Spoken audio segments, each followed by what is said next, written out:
See, I had a roommate, poor prick, killed himself. Yeah, oh yeah. I found the body. He slit his wrist, he swallowed some pills, he put a bag over his head, and he jumped from the bridge. It was a mess. So what does this have to do with getting straight A's? Everything. You see, Daleman has always had a problem with suicide. They have a rule that if your roommate kills himself, you get straight A's. Yeah, they do. Time for some mellow. What's the matter, pussy, huh? You can't fall asleep, huh? Huh? Gee! What the hell is this? We need to talk to you, Alfonso. Listen, Elvis, I swear, man, I'm clean. Come on, I haven't smoked, snorted, or sold anything since the last time you busted me. You a rat's ass about your dope deals, Alfonso. You want to know about this? Dad, come on. Yeah. It's totally illegal, man. It's only animal trank. You know what? Just ram that thing. It is not. Man, this guy's crazy. That dose will fry me. Like the one that killed Cheyenne Peters? I don't know what you're talking about. Buying your stash, Fonzo. Who's buying? Nobody, man. It's all for pussy. You know, I got it right there in that thing. Come on, man. Yo, Orlando. Freddie Orlando, the photographer, he's the one. I sold the juice to him. Please. Come on, man. I'll give you his address.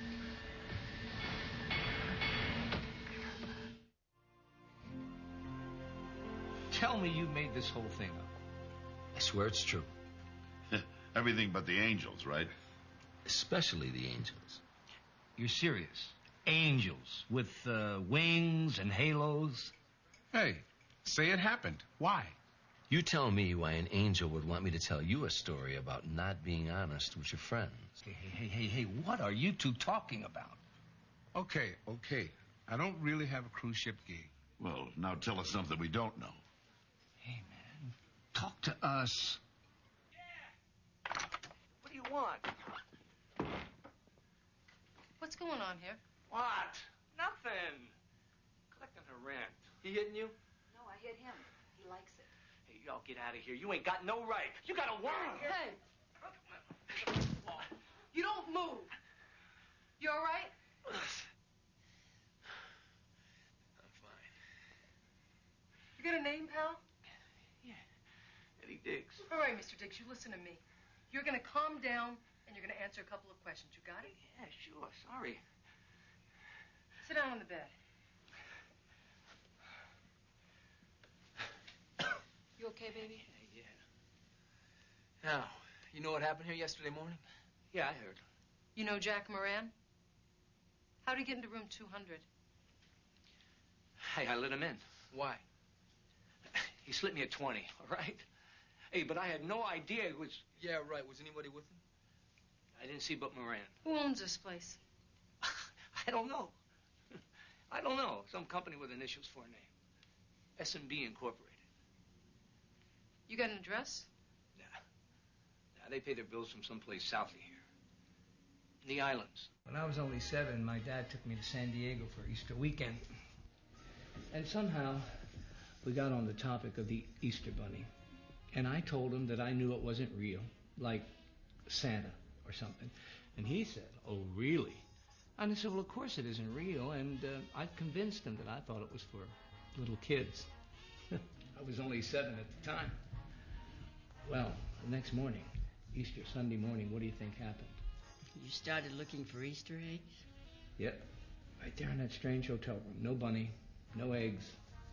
Dad is still asleep. I started to freak out. I mean, on one hand, I wanted to be this grown-up. On the other, I was totally unprepared to deal with this kind of hell. Well, I was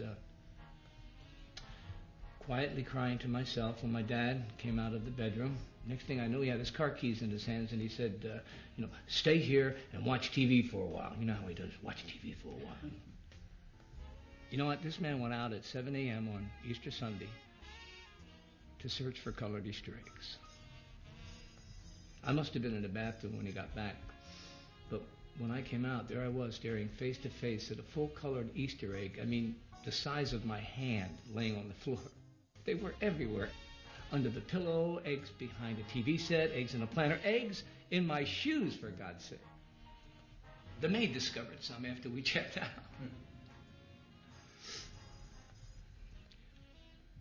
I'll never forget that, Dad.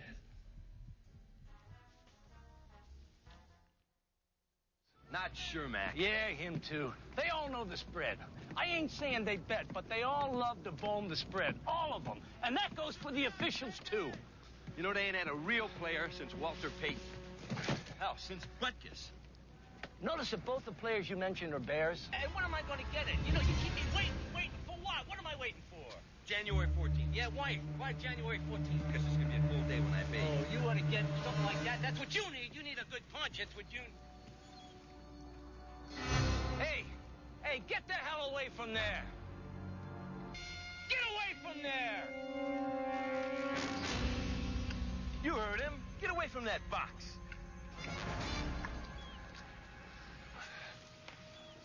Lord, protect us from the wrath of the Vikings.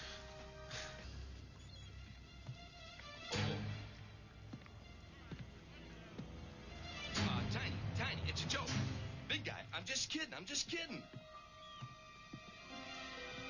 Hey, big guy, it's a joke. Hey, come on, Tiny, can't you take a joke? Come on. Hail Mary, for the grace. Hey, are you Connie Harper? Yeah? What the? Hey, I'm in some trouble. Somebody told me you might help. Help what? Kill you? Look what they're doing to my car. Who are those? Who are you? My tickets. Can you swim? No.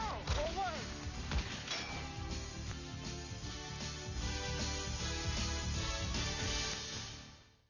I am not a panhandler. Mr. Menudo suffered a stroke a few months back. Is Mr. Menudo?